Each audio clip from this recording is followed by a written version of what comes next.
இன்றே டவுன்லோட் செய்து உங்கள் ஃபேவரட் ஷோக்களை என்ஜாய் பண்ணுங்க. வாங்க சார். நல்லபடியா தப்பிச்சிட்டோம். இன்னும் கொஞ்ச நேரம் அங்க நின்று இருந்தா இந்த போலீஸ்காரன் நம்மள கண்டுபிடிச்சிருப்பான். இவன் எதுக்கு அடிக்கடி இந்த வீட்டையே சுத்திக்கிட்டு இருக்கான்? இவனுக்கு வேற வேலையே இல்லையா? வாங்க மீர். மேடம். உட்காருங்க. Thank you madam. ஏதாவது முக்கியமான இன்ஃபர்மேஷன் இருக்கா? மேடம், அந்த ராணி பத்தி ஒரு இன்ஃபர்மேஷன் கிடைச்சிருக்கு.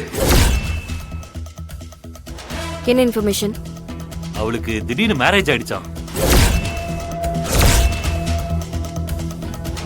என்னதே?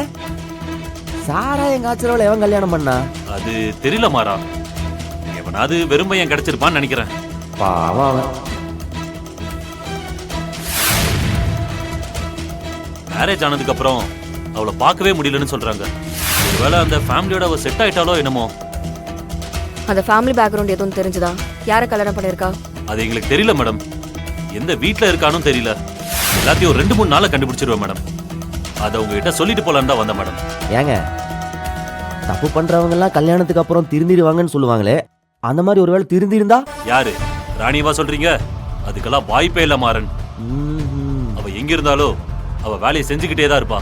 2 நாள்ல அவளை பத்தி நான் மொத்த ஜாதகத்தோட வரேன். சரி வர மேடம். மேடம் சொல்லுங்க அமீர். தேவைப்பட்டா ராணியை என்கவுண்டர் பண்றதுக்கு எனக்கு ஆர்டர் கொடுங்க மேடம். கண்டிப்பா. தேவைப்பட்ட நான் கண்டிப்பா அதுக்கான ஆர்டர் கொடுக்கறேன். ராணி எங்க இருக்கான்னு நமக்கு கிளியர் கட்டா தெரிஞ்சதுக்கு அப்புறம் நீங்க கண்டிப்பா இன்ஃபார்ம் பண்ணுங்க. நானே அவளை நேர்ல வந்து அரெஸ்ட் பண்றேன்.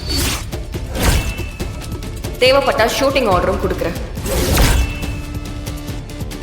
இந்த மாதிரி ஆளுங்களா சொசைட்டில வாழ்ந்து என்னத்தை சாதிக்க போறாங்க? கரெக்ட் தான் மேடம். இவங்களை எல்லாம் வளர விட்டதே தப்பு மேடம். ஆரம்பத்திலே போட்டு தள்ளி இருக்கணும். சரிங்க மேடம், நான் கிளம்புறேன். Thank you madam.